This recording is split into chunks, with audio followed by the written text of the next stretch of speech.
Welcome back to another episode of NewOrleans.Football presented by PJ's Coffee, coming to you from the Oshner Andrews Sports Medicine Institute studio up here on Veterans Memorial Boulevard, next door to my guy, Matt Bowers. Ford dealership, if you're looking for a new car, make sure you check out Matt at one of his many locations.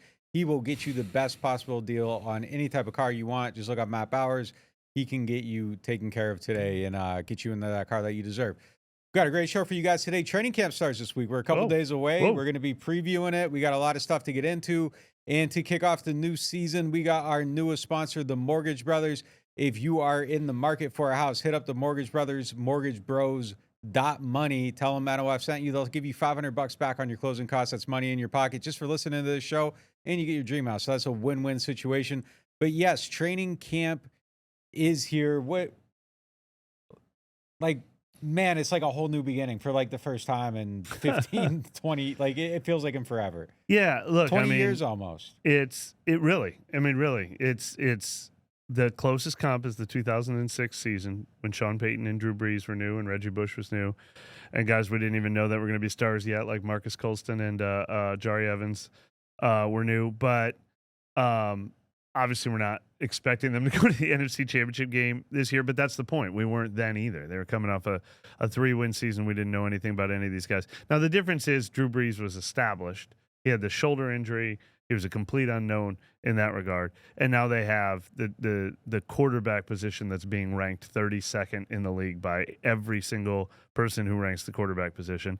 But that's going to be fascinating in and of itself. Tyler Shough and Spencer Rattler, who wins the job? Do either of them look like they could be a long-term answer? And then Kellen Moore himself and his staff, and Brandon Staley at defensive coordinator, and Doug Peterson Doug Nussmeier at offensive coordinator, and everyone else they brought here. I mean, it's going to be different. It's going to be watching everything like you're seeing it for the first time, and that has been 20 years for sure. Even though. You and Brandon did that great thing last year where you followed Clint Kubiak and his staff around and charted everything they did as an offensive coordinator. I mean, we've never had this much new all at once. Yeah, all at once. I mean, completely. You're taking out the whole DNA of the previous regime, and you're bringing in a whole new setup. It's everything is completely different, and man, it's different from 20 years ago too, because people know what they've ate a good meal now. Like they know what it tastes like. They know how that steak's supposed to be cooked, and it's different now. It's not just like hope for the best. And this is great. And the world's changed too. Like we're all logged onto a cauldron of hate every day. Like just read it all day long. Like we're consumed. Like we're trained to be angry every day now. Those are the good old days. There was no. I mean, we were at Millsaps, which stunk, but not checking Twitter at the end of the day, which was great. Yeah, and I mean, it's interesting too. Like it's just like all of a sudden, like summer got hot the last couple of days. Like you go outside now and you're in the oven, so we're gonna be out in the oven out there. I'm excited though, man. Like because it is just different, and it does feel refreshing in a sense though too. Because like while there are expectations and everything, this almost feels like I don't know. It's just a fresh start with maybe a little less weight on it. I think the weight comes. Definitely time, less weight. Yeah, definitely less weight. It's different. You're kind of waiting to see. I think the real expectations will probably be defined somewhere down the road, though. After that disappointment sets in, of like, well, maybe this isn't going to work out in the best case scenario. Maybe there isn't a storybook, but then trying to see what that looks like and. Where the growth has to come from, where it's not going to meet it, how everything has to be reset. I think the expectations get formed in a little bit of time. But like right now, it's just go out, try to see some good things, try to get some proof positive on a couple of the lingering questions, see enough to be able to lie to yourself that it's going to be okay. And then, by November, I think we're sitting here being like, all right, like what is the actual autopsy?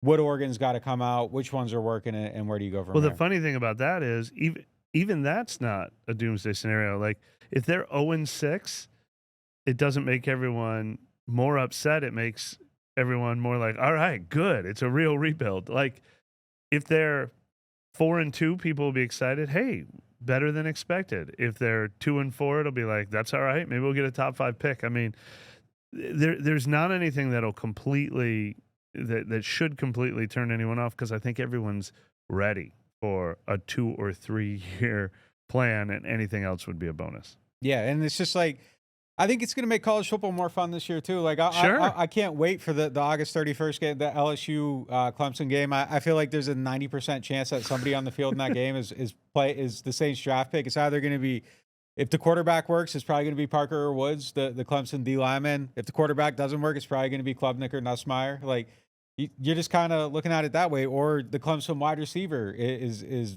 possibly a target of the team too. So I don't know. Everything just kind of feels.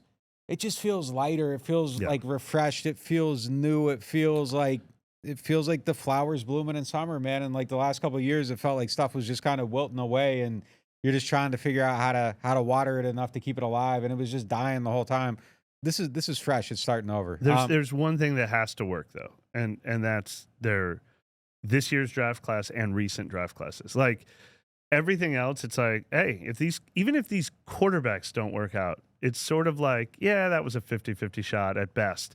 Even if the coach doesn't work out, then you just go and hire the next Vrabel next time when you're ready to compete. They can't keep missing on draft classes. The rookies have to look good, and the recent first-round picks like Fuaga, Kool-Aid, McKinstry have to hit, or else then you really feel directionless. Yeah. So young players do have to look I promising. couldn't agree more, too, because you don't get Vrabel if the quarterback doesn't hit. Yeah. If you don't have the quarterback, you're not. Or if you have the first pick and like you're hiring a guy with and this year, we have the Cam Smith pick coming up or something like you that. can't get, if it's a big enough disaster, you can get the Vrabel. Look, Tennessee's kind of. I mean, as you say here and look at like Levis, he had the injury today. They just drafted the quarterback. Like there is the start over quick and all that stuff too if you have to at those positions. But yeah, the O-line has to hit. Like if we tear it out, it's the O-line. The O-linemen have to hit. Is it quarterback or coach next? I actually think corner. There's a conversation to be had about corner because of the investments they've made at that position, but. Quarterback is a cheat code. There's only upside. Like I think we expect the quarterback to only be in place for 2 years is the base expectation. If Tyler Shough or Spencer Rattler is more than that, then it's a huge boon. So there's less pressure, but there's way more upside. So I mean, I guess quarterback is next, but the coach we definitely think is going to be here for at least 3 years. I mean, like on the has to hit. If it doesn't, you're screwed in the rebuild. Yeah. I almost agree with you. I'm gonna answer for you. I'm gonna go corner here more than quarterback because if you need to draft the corners, I think it just makes it harder to just. That's the piece you want to have in place, and you don't want to have. We already bought that. Like we don't want to have to. Yes, that's like you buy the car, like the tires on the car. Like no, the tires just need the work. Like I don't have money for this right now. Just bought the house. Don't need a new roof. Like if those work, but then if they don't, then all of a sudden you can't remodel everything else within it. So I am gonna go. I go cornerback second, just because. Yeah.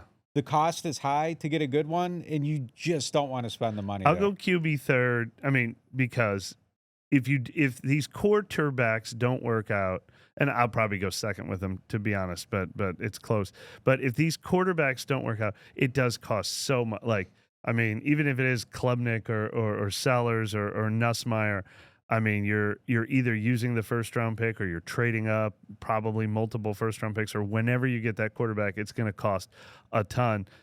The only thing about Kellen Moore is, I think he's going to be here for at least 3 years. So you want him to be good, but that is a way more replaceable job. I mean, you don't have to use a draft pick. You don't have to use cap space. And in theory, you can go out and get someone even better. Like it's the easier position to replace, as important as it is.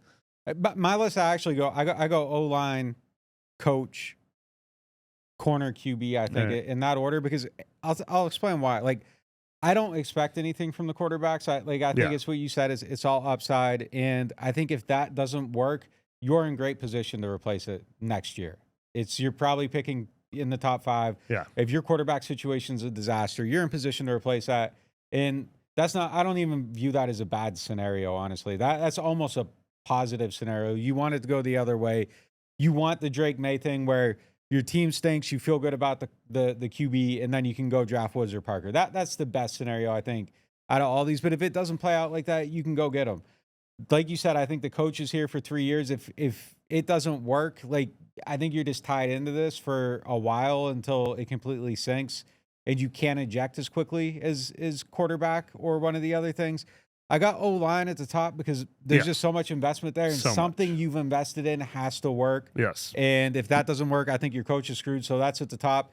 And I just slot corner in there, but it's probably quarterback ahead of cornerback. But Yeah. I just slot corner in there because I just want one thing they've invested in.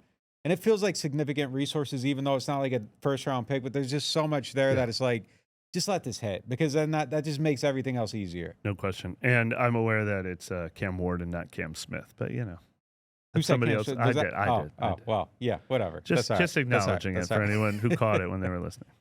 Going on to the next one, presented by Chabert Insurance. After you buy your house, get it insured by Chabert. Tell them that NOF sent you. Make sure you're looking up the Earhart Agency. They got a bunch of branches. That's the one you want, those, the Earhart Agency. Position battles. You're going out to camp. Number one, what's on your list? Top pick. Top pick in the draft. Quarterback, obviously, Yes. but let's turn it into a topic. Man, I am so there's so many ways this could go. There's Tyler Shough could clearly beat out Spencer Rattler. There's Spencer Rattler could clearly look a year ahead of Tyler Shough, and Shough could look like a rookie who's going through his growing pains, and Rattler could look like a guy who's picking up where he left off last season.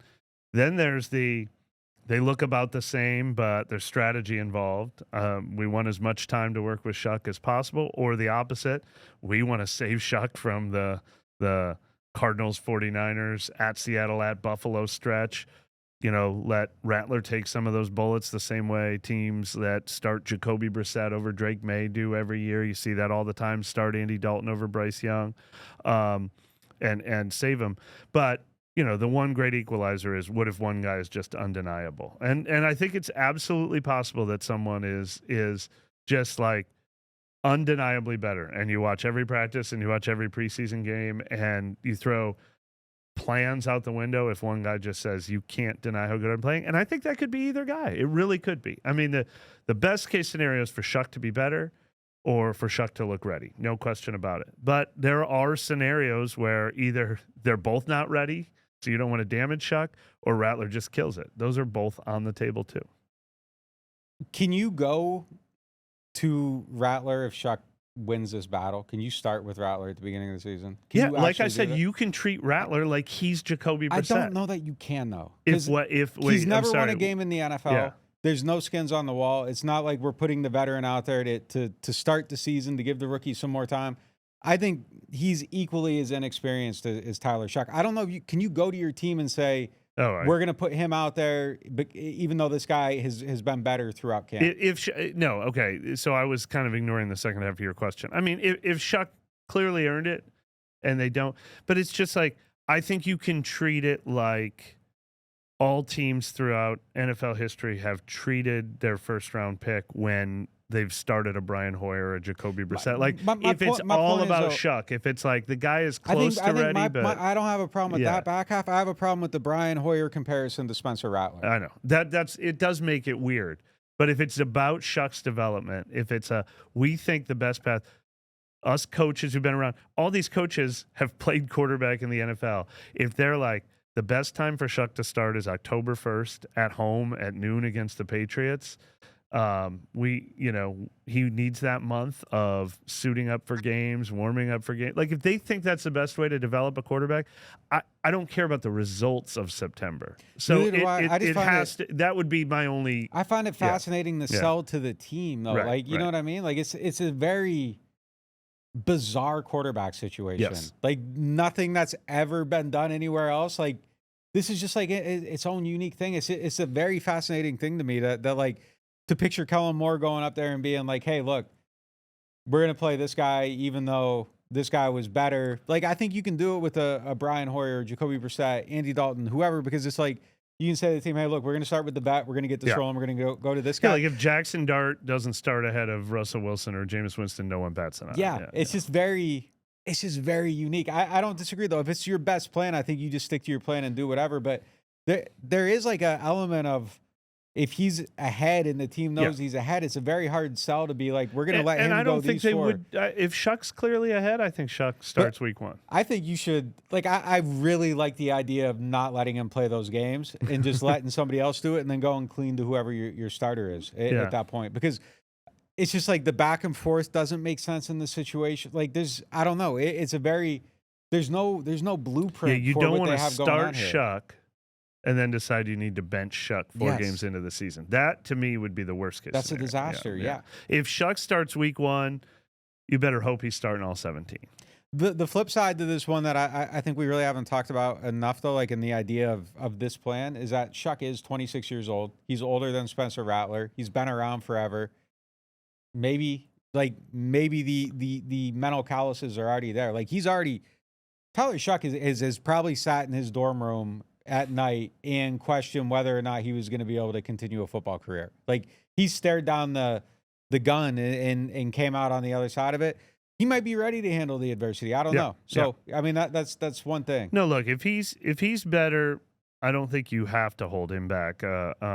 Which is going to be interesting. I mean, obviously, you said 90% earlier. I think there's a 90% chance that it's not clear. Even last year, we saw the flashes this was for the backup job. We saw the flashes with Spencer Rattler and clearly saw more upside, but then Haener would have his days where he was better. He hit a wall in that. And I even kind of and you know, I got challenged a couple times, like, what is it that you saw in Haener that you guys said this was even close? Because the people who saw the preseason games very clearly saw Rattler. But even then, it wasn't definitive. And so I think there's a 90% chance it's not definitive. It's hard for something like this to be definitive. I think it was definitively Jameis over Taysom a couple years ago. But once it got into the preseason. Yeah. But it's hard for these things to be definitive, which is why there's so much nuance to the conversation. A lot of it comes down to how they attack the field and stuff too. Like when it's like, if they're doing everything within 10 yards, 10, 15 yards, and nobody's really kind of like, you know, really like pressing it down the field. Like that was the thing with the Taysom and Jameis one. It felt like both of them were playing like it was a battle and they didn't want to be the one to give up ground. So there wasn't a lot of like Jameis pushing down the field, even though he could. And that was kind of my thing in those practices was like, why isn't he being more aggressive down the field?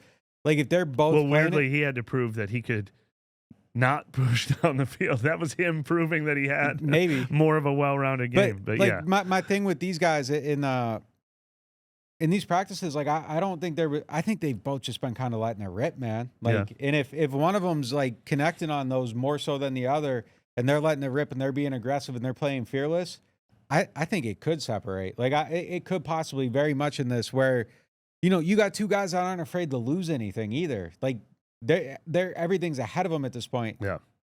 You know, sometimes that young brashness, and then if like one's going for it, the other one might.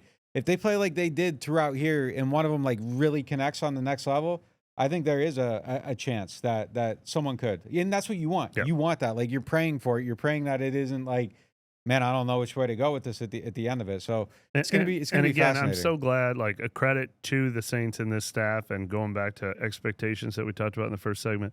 I'm so glad there isn't a Brian Hoyer or Jacoby Brissett here. Like I'm glad these guys are going to be the ones getting the reps, and that we're not going to waste time with veteran placeholder getting half of the valuable reps in camp. Gonna hit a quick break here, and we'll be back with more show after this.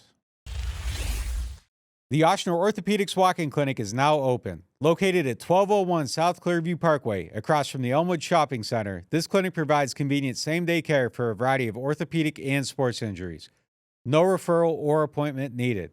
Whether you need care for strains, sprains, fractures, sports injuries, or muscular pain, the team of orthopedic specialists offers care for patients 5 and older.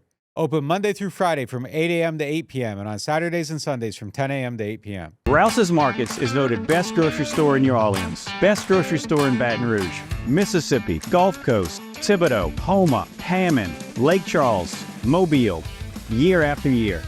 Thank you for choosing us best grocery store on the Gulf Coast. Number 1. Thank you. Thank you. The number 1 grocery store In Mississippi, Alabama, Louisiana. 1 million customers a week can't be wrong. Welcome to Rouse's. The NewOrleans.Football show is proudly presented by PJ's Coffee. PJ's Coffee has some of the best drinks that you can find. They have locations all over the city. They have pastries and everything else you need to get your day started. So go check them out. Looking for the best insurance coverage at the lowest price? Look no further than Shough Insurance, the Earhart Agency. They are a local independent insurance agency right here in New Orleans, specializing in home, flood, and auto insurance. At Shough Insurance, the Earhart Agency, their dedicated team will shop every available carrier in the market, ensuring you get the most comprehensive coverage at the lowest possible price. Why settle for less when you can have the best? Trust Shough Insurance, the Earhart Agency, to protect what matters most to you. I do. I've been a client of theirs since 2021. Call them today at 504-326-6526 or visit them online at Protected by Shough. That's 504-326-6526. Shough Insurance, the Earhart Agency, your local insurance experts. Hardhide flavored whiskey, Ponchatoula strawberry, and Chilton County peaches in your favorite bars, stores, and restaurants. Hardhide Chilton County peach whiskey is a blend of aged wheat whiskey, light American whiskey, and fresh Chilton County peaches from Alabama's Durbin family farms. And Hardhide strawberry whiskey tells the story of a small town famous for strawberry farming. A delicious natural strawberry-infused 86 proof whiskey for whiskey lovers. Just look for the red and orange bottles in your favorite stores, bars, and restaurants.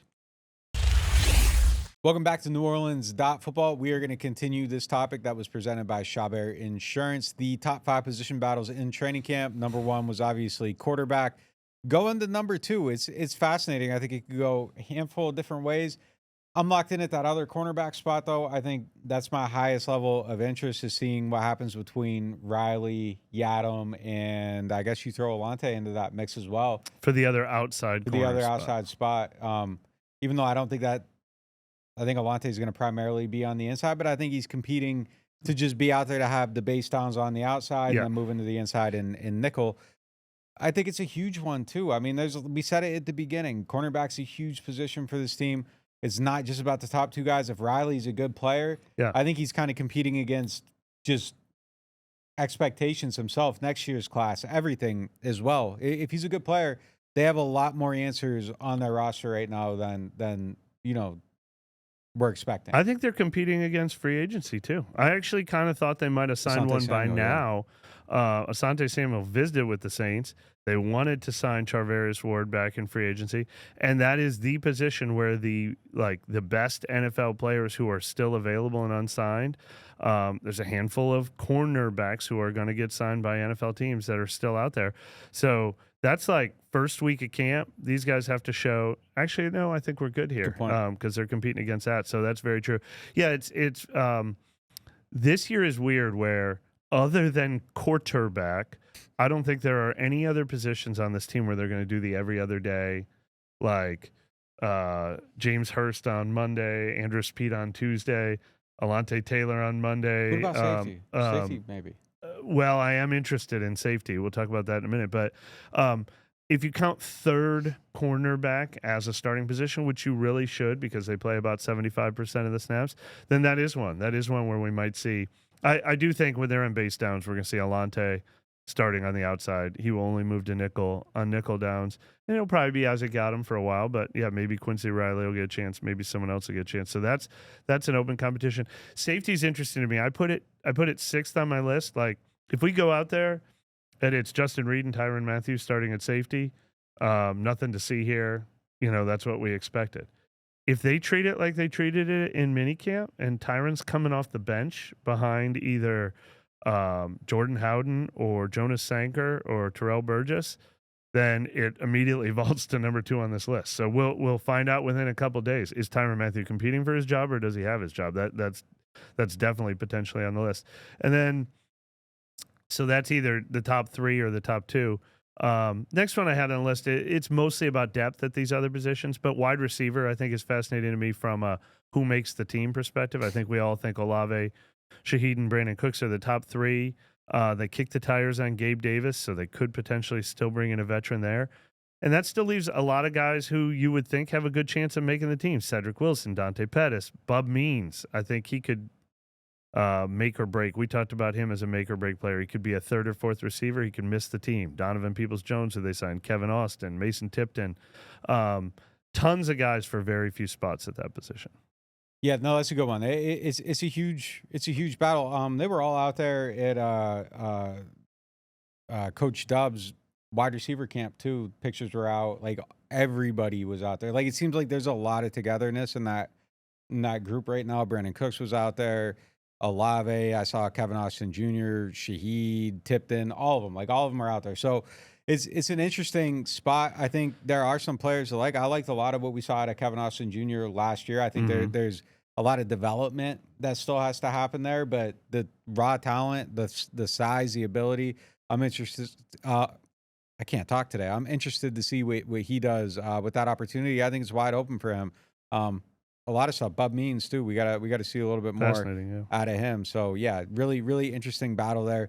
My next one, I think I just go to running back, and I think this one's hugely important too. It's just you got Kendre Miller, Devin Neal, Cam Akers, Edwards-Helaire, Velus Jones, Marcus Yarns. Like there's a lot of decent B options, but there is not a B option that you know of at this point. No question. So there could be 6 guys that could be in the mix, or it could just be 2 and a bunch of other guys. Like I have no idea what to make of it, but I think it's really important because it takes some of the pressure off of Alvin if you have somebody coming behind him that can carry the ball, be effective, and make plays. Was on my list too. And then the other one, which I actually probably should have put third, and we haven't talked about him yet,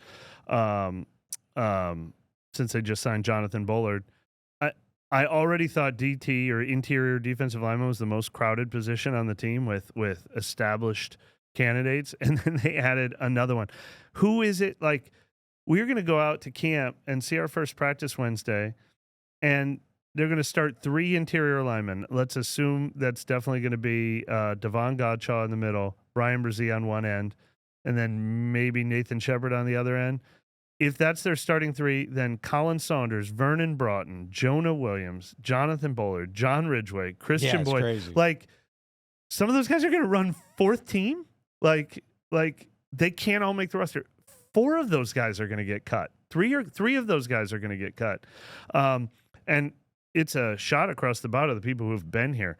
Like, if you're Ridgway and Boyd, I think you're in real trouble. If you're Nathan Shepard and Colin Saunders, you're like, why did they draft Vernon Broughton in the 3rd round, sign Jonah Williams, and then go out and sign Jonathan Bullard and trade for Devon Godshaw? It's a message for sure. No doubt about it. Yeah, no, everybody is on notice at this point. Like, it doesn't matter how you got here, who you are.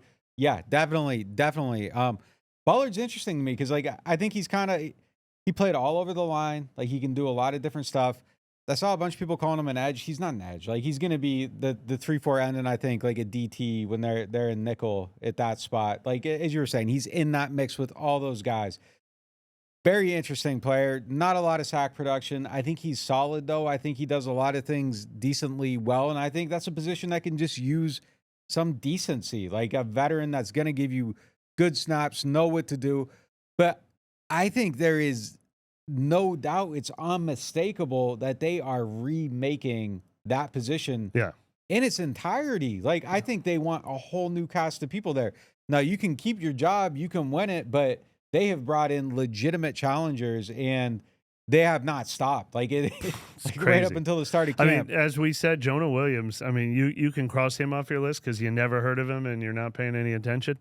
But we were out there at OTS and minicamp, and look, Nathan Shepard wasn't out there. Well, but Jonah Williams, that's not a good move. Yeah. But Jonah Williams was playing incredibly valuable snaps for them, and Vernon Broughton, I think, is the most impressive draft pick that I saw outside of Banks. And like we said, Devon Godshaw was the first move they made, trading for him on the first day of free agency. So they have brought in 4 new guys at a position where, and Brian Brzee, I think, is our only guy that we can write in ink from the previous staff that's definitely going to stay. But that's 5 guys right there. That leaves very little room for anyone else. And let's not forget that, like, Christian Boyd, someone with potential too. He could figure into the mix too if he takes that small school guy, late round pick. But his power and stuff out of practice is unmistakable. Crazy. I don't really have another one on the list. You mentioned safety. I think we covered it. There's one more that it's not an Penning open versus position battle. It's Penning versus, and he's got guys breathing down his neck. I mean, he's got Dylan Radins, who was a 2nd round pick that started a lot of games in this league. He's got Will Clapp, who has played for these coaches before, including the offensive line coach, and it kind of seems like they handpicked and brought him over here. So if Penning doesn't succeed, they've got two experienced veteran starting left guard candidates who will slide right in there. So it's Penning versus at left guard, even though I don't think they'll do the every other day thing. Going on to our next topic, presented by Bobby Hebert's Cajun Cannon Restaurant up here on Veterans Memorial Boulevard. Broad strokes, big picture, 2025. Guy in the checkout line asks you what to expect for the season. What are you telling him? I've talked to a lot of guy in the checkout lines this summer, and they're all, I would say, almost universally enthusiastic, which I love. It's so refreshing, and I think it's because there aren't expectations. I actually think, if anything, there's some people who are like, I kind of like this team. Can't wait to see these young players. And then there's some people who are like, I hope we get the first draft pick. Like, I hope we just tank this season. But there's no, like, if they don't win against Arizona, I hope they fire the coach. Like, that's what's gone. And it is so refreshing that's let me gone. remind you, though, that took about 3 weeks, and then it showed up. So that could be coming in 3 weeks. But that is how the season before started, too. I mean, 6 weeks into Dennis Allen's first year as coach, that started. That's what I'm saying. It lasted a long time. They gave him about 3 weeks. His first stint. I thought you meant last year when they were 2-0. I mean, they gave him about 3 weeks before. It was like, get him out of here. Yeah. They don't hate the quarterback yet. So, like, the anger, it might be coming. But, right now, it's away. I think my expectations, I've said it all along, 5 wins. I think 5 wins is the bar. I think that's all they're probably good for. Maybe they overachieve a little bit if the offensive line's really, really good. But I think your barometer going into the season is that, and then it's hoping for development at a lot of key positions. What's your expectation for quarterback? Like we said in the earlier segment, I don't know how they're going to approach it, but I do think, with all due respect to Spencer Rattler, it'd be wonderful if he just takes off like a rocket. They light this fire under him. It all clicks together, and he becomes the guy. But I mean, I do think this is how do you approach Tyler Shough's future season? Do you start him right away? Do you wait till there's a swoon and then put him in? I'd be surprised if Spencer Rattler started all 17 games. I'd be surprised. And I think that would be maybe disappointing. It would only be disappointing for Tyler Shough if it's because he couldn't earn his way onto the field. If it's because they win 8 games and Rattler's, way better than anyone expected, that'd be great. But so I think it's a development of Tyler Shough, and I would just be foolish not to say I expect it to look a lot like Spencer Rattler's rookie year, where sometimes you're like, damn, this guy's got it. And oh man, if only he could put 4 quarters together. I don't think that means he'll go 0-6, but I think that's what it looks like. I mean, it doesn't usually just happen overnight. It doesn't usually look like Bo Nix. Even Bo Nix looked like crap for a while before he started looking good.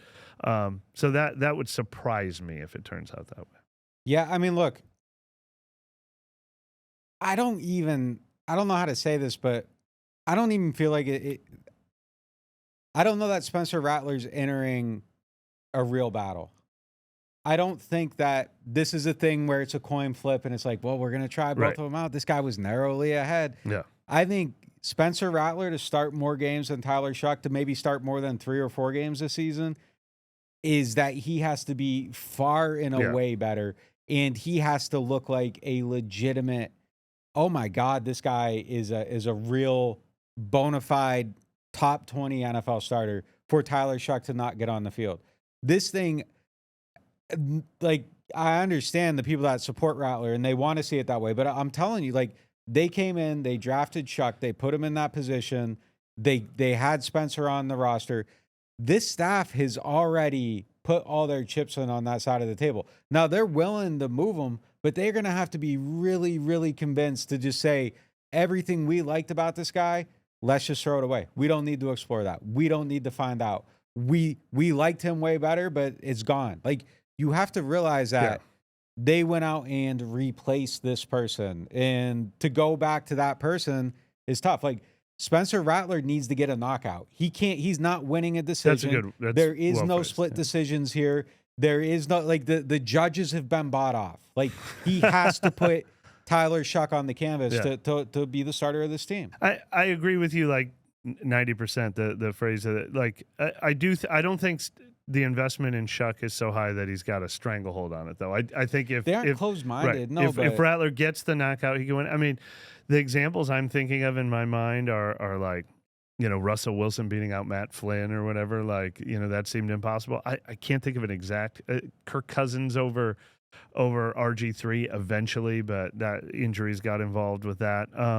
I can't think of an exact example like this, but I do think they didn't just make the investment in Shough because it was replace Rattler at all costs. It was get young quarterback talent in this building because, it's the most important thing for our organization's future. I still think it's possible Rattler could, like, they won't deny it if they see it. No, that's what I'm saying. But he has but it does have to be a knockout. He's got to lap him. Like he really does. Like if it's even close, like it's not.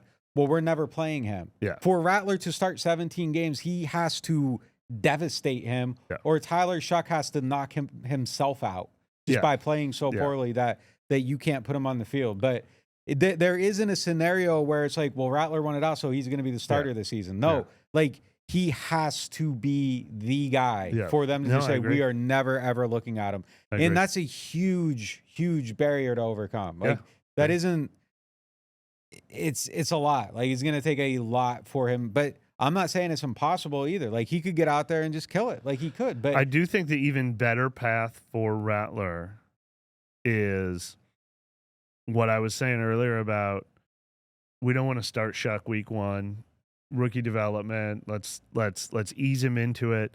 So Rattler's going to start week 1, and then he exceeds expectations on the field. Like they start 2-2, like, and then he beats the Patriots, and then he beats the Giants, and it's like, and then he just doesn't give it up. Like that's probably his better path than actually outright winning. That would be I'm proving that I'm a bona fide NFL starter. Exactly. Like and you can't. And I think take me that's off the field. realistic. He could absolutely do it, but I just think when I look at social and I see these conversations being had, I don't think people are framing it in the way that is realistic. Like it's like, well, like if it's this or that, and it's like, yo, no, like he has to smoke him because they have already made their bet on the other guy. Yeah, no, that's totally fair.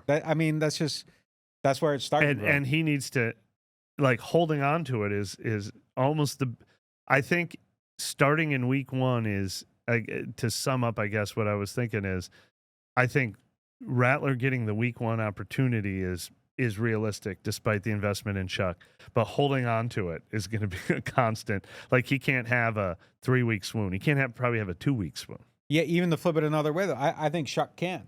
I think Shough has way more leash than Rattler does on top of that. So it's going to be very, very hard for Rattler to start more games. But he could just, if this could be the thing that activates him to just go to that next level in his career, you don't know. Like, and I think he does have talent, and I think he is better than your usual 5th-round pick. And I thought he did look really good at times last year. So it's not unrealistic for him to win this. It's just, I just think, as we frame it, like people just need to know what he's actually up against. Penning, what's the expectation? I think he'll hang on to that job. I think. Does he hang on to the job into the next year? Yeah. I expect to feel my base expectation. Obviously, it could be different. My base expectation is to feel the same way about Penning at left guard this year that I felt about Penning at right tackle last year, which was. Yeah, he wasn't bad. He wasn't a liability. Good for him. He kind of proved that maybe he can hang around in the NFL. But like if he was a free agent this year, I would have offered him a small amount of money. Maybe more than league minimum. Maybe a 2-year, $4 million, 2-year, $6 million deal to come back. I don't know. But like he didn't lock anything down. But that's my base expectation of how Penning will look at left guard. And it was good. Fine. Okay. Like whatever the word is, like that's what I expect. Yeah. I think they try to replace him after this year, probably. Yeah. I think he'll be okay. And you kind of compare him against everybody else. It's also the toughest thing for Penning is that the cheapest position to fill in the NFL? I mean, like probably Lucas Patrick wasn't perfect last year, but he was all right for the league minimum. James Hurst was a league minimum guy that became like a 5-year starter here. Dylan Radins was free. Will Clapp was free. Like you're competing against. Yeah. Option B is replacement level starter who started 40 games in this league. Like they're all over the place. Good ones are extremely valuable, but you can get a big guy to stand in there and be a roadblock. Yeah, no doubt. It's kind of cheap to do it. Last one. Expectations. Do they have a running back situation that's better than last year? Yes, I'll definitely. say yeah too. But I thought you were going to ask the exact same question you just asked about Penning. Like, are they going to have a running back two established that they feel good about heading into 2026? Like it can't be worse than last year. Like Kendry Miller was out of the picture and Jamal Williams fell off the map. And they had nobody. When Clyde Edwards-Helaire showed up in mid-December, he became the second best running back on the team the entire season. Am I forgetting someone? Am I shortchanging someone? Is Jamal Williams in the league? I think he did sign somewhere. So it'll be better than last year. But will they find their quote-unquote number two guy? Will it be Kendry? Will it be Devin Neal? Will it be Cam Akers or Clyde Edwards-Helaire? They've got so many candidates for it. I want to say maybe, but I'll give it like a 45% chance. I think he just signed somewhere. He just signed with Green Bay a day ago? Is that it? Yeah. All right. Well, interesting. all right. Hey, timely topic. All right, that was a fair question then. That was a fair question. Maybe he took a visit with someone earlier this offseason. Rolling on into our next topic, presented by Hard Hide Punch Tool Strawberry Whiskey. Tyler Shough signed his deal. He'll be in camp. Fully guaranteed deal.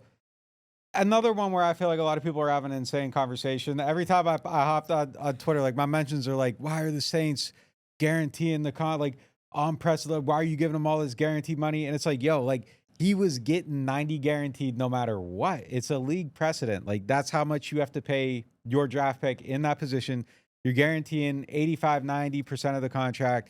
He ended up getting to 100. The guy in front of him got 100%. I think the guy, 7 guys in front of him all got 100%. The guy right behind him, I think, got 91% or 95%. So we're talking about a 5% variance there on $1.5 million. Like, look, the Saints lucked out on this, though. Like, okay, so first of all, the Texans turned this into a big offseason story. Normally, this wouldn't be a story at all, but the Texans turned it into a big offseason story that was what was unprecedented. They had the second pick in round 2, and that guy became the first player in NFL history to get his contract fully guaranteed. And immediately, Tyler Shough took center stage because everybody was like, oh, what? Well, then the first pick, the Cleveland Browns had to. Once the second pick got fully guaranteed, Cleveland Browns had the first pick in round 2. He got fully guaranteed. But everyone then turned Tyler Shough into a story like, oh, this is interesting. How many guys are going to get fully guaranteed contracts? Will it just be those 2? Will it be 3? Will it be 4? And then there's a quarterback who was picked 40th, and you know there was reporting that he's going to try to be 100% because he's a quarterback. And it felt like, ooh, there might be a standoff there. The Saints might have other teams breathing down their neck to be like, no, hold your ground, don't do it. He's their quarterback. They want him in camp. But in the end, the first 7 picks of the round all got fully guaranteed contracts. So the Saints, that's what it was the easiest choice in the world. We always said that's how it was going to play out. Yeah. We always said it was about they're waiting to see what happens before them. That's obviously what's going to happen. I didn't like the way that story got framed where it was like Tyler Shough is holding up the second round. Tyler Shough wasn't holding up the second round. Yeah. People were looking at him. The entire second round. People were looking at him as if, okay, well, this is a quarterback, and it's interesting because quarterbacks always get a little bit more. So this one's interesting. Will the Saints fold sooner with him? And it was just like, well, no, we know the Saints aren't folding before anybody else. They're going to let this play out, and they're going to let the team. It would have been interesting though if like the third guy got 98%, and the fourth guy got 95%, and the fifth guy got 93%, and then Tyler Shough won at 100. No doubt, but that never happened. That's not even what I'm saying though. Like it was framed as if greedy Tyler Shough's holding up the whole round, and it's just like that isn't what's playing out here. Yeah, it's just everything is a precedent to something else. Every team is trying to hold out because they don't want to be the team that screws it up for the rest of the league, and that's just kind of how it goes. So they're going to wait for it, and the Saints were just waiting to see if the team in front of them did it because they didn't want to be the first ones to fold. So and they did. That's just how it plays out. But look, here's the other storyline to clear up. I saw a lot of by guaranteeing his entire deal, the Saints proved, or like he has a better chance to win, or they've now invested more in him. They really invested about what? $500,000 more in him than they would have if he. I mean, there's nothing that changes his likelihood of winning the job based on this contract. Sigler made like a great point. He's like, everyone's mad about like $10 million guaranteed, and they gave 7 to Teddy Bridgewater to be a backup like 6 years ago or whatever it was. And it's like, yeah, that's true. And I think Jameis is counting as like $7 million in dead money this year. Nobody's talking about that. Like, it just kind of is what it is. Like, obviously, if you can get out of guaranteeing money, great. You don't want to. But, if you want to walk away from Foskey a year from now, you want it to be as clean as possible. It's great if you can just kind of walk away and there's just some minimal commitment. But at the end, like, it's not a huge amount of money. It just is what it is. You got to get them into camp. They kind of set this up a little bit like Will Levis did it before, like where the base salary turns into a roster bonus, so he gets it paid out every single year, like at the beginning of camp, instead of having it be prorated throughout whatever it is. I think they go into May now with these payments, like they're spread out that far. So he kind of gets all his money up front. I low-key think this is a way that this is something like if you have an owner with deep pockets, you should really do this with every player, because if anyone ever gets a suspension, like the suspension money is minimal. And plus you can, it's basically how they structure contracts every time they restructure it, guys. So it's like how they normally do business anyway. Yeah. So a little win there for Tyler Shough as a QB, gets a little bit of a benefit on that deal. But this is done. He gets in camp, he can practice, and really that's what they need to have happen. This could have weirdly turned into a thing, and it never turned into a thing. It's basically yeah. And it kind of, camps there, it folds. I'm surprised the rookies, look, this is the NIL thing though too. Like, people actually have money in their pocket now, whereas when you got drafted before, it was like, you want your millions. Yeah. A lot of these guys have held millions. Like, they have money. They at least probably got hundreds of thousands at least, so you can kind of hold out a little bit longer. You aren't waiting to buy your first car of your life. It's just a little bit of a different world. You probably got the money to put your, mom in a house like while you were in college. So they got a little bit more leverage now on the player side, because they aren't coming into this completely broke. We're going to hit a quick break, pay the bills, and we'll be back right after this with the Get Gordon question of the day. Big news from the home team, introducing our newest sponsor, the Mortgage Brothers. With over 30 years of combined experience, the Mortgage Brothers are the quarterbacks of home lending, calling the right plays to get you across the goal line. Whether you're a first-time buyer or a seasoned vet, they'll coach you through every down and make sure you feel like part of the team. They're backed by Cross Country Mortgage, the #1 retail lender in the nation, so there's no loan playbook they can't run. FHA, VA, conventional, RD, and more. They're lifelong season ticket holders, local guys who know the field and your market, and their online application takes less than 10 minutes. Why fumble your mortgage with some online lender who's never even watched your team play? Stick with the Mortgage Brothers, the trusted pros who play to win.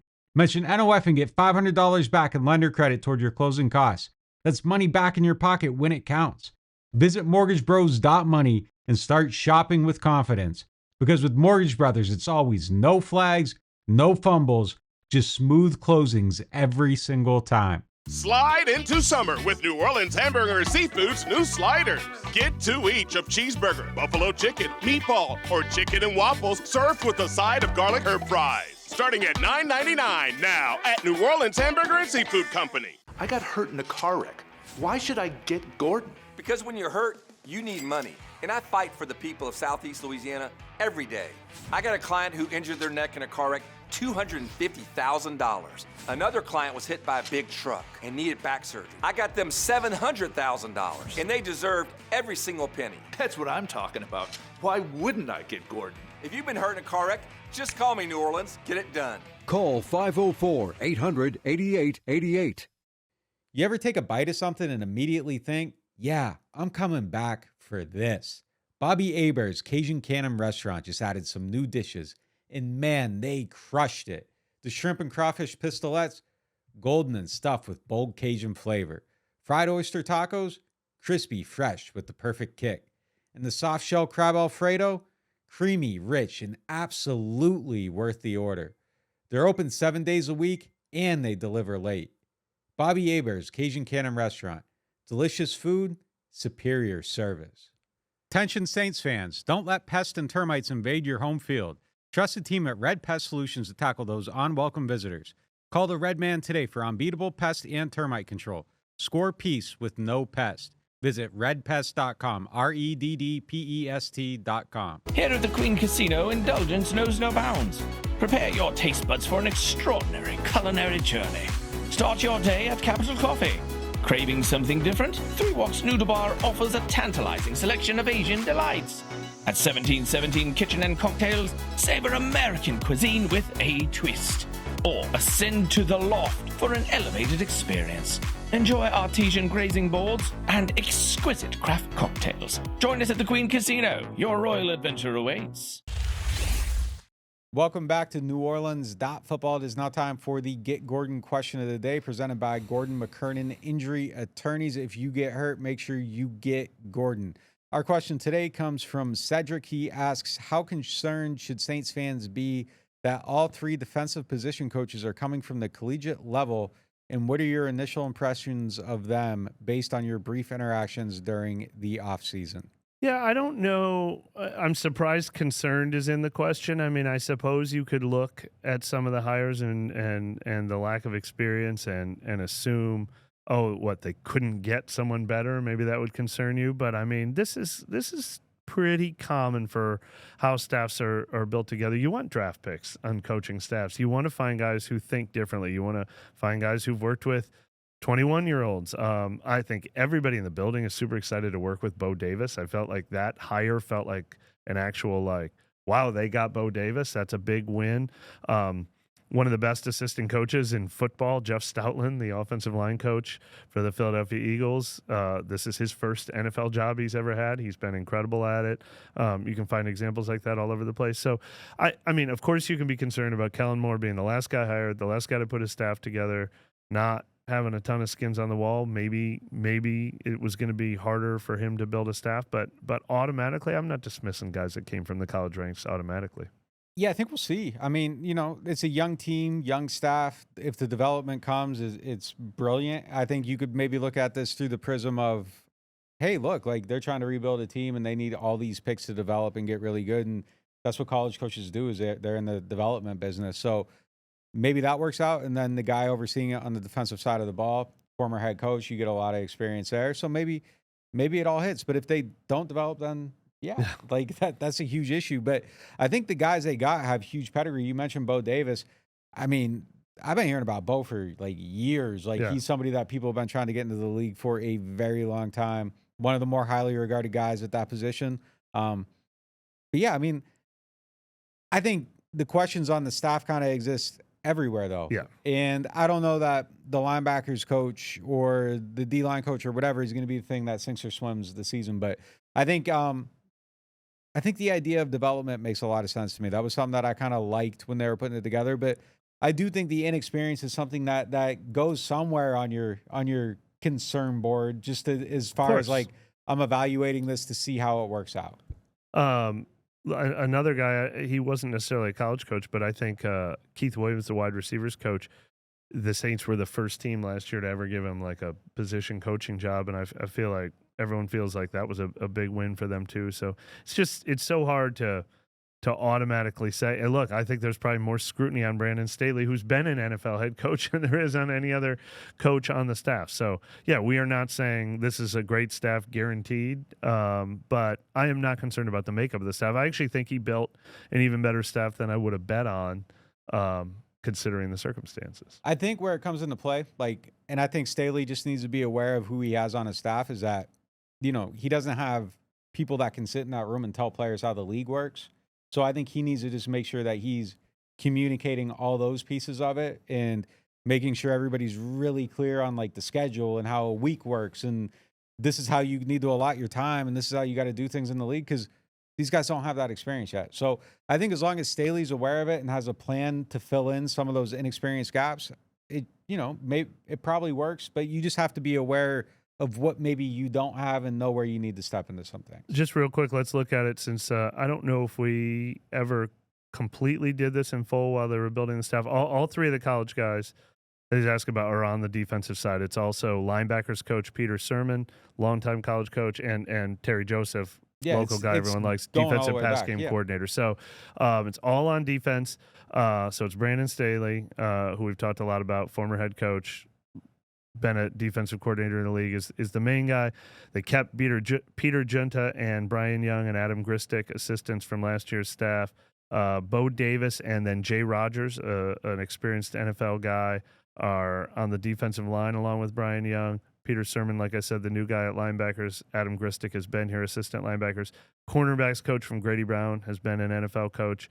Worked for the Pittsburgh Steelers. Peter Junta, senior defensive assistant with the DBs, has been with the Saints for a long time, has been in the NFL for a long time, and Robert Blanton is back as the assistant DBs coach. So it's a pretty interesting mix, but there's definitely a lot more new on that staff. Yeah, they just got to have a plan for it. Like, they just got to know how to fill in those gaps, make sure that they don't have blind spots, someone's watching their back. And if you do that, like, it can work. But I like the development aspect of it. I think they need to develop a lot of players on defense specifically, because there's a lot of talent missing on that side of the ball. We're going to see how those gaps get filled in at camp. If you aren't signed up to the site, make sure you do that. Practice reports start on Wednesday.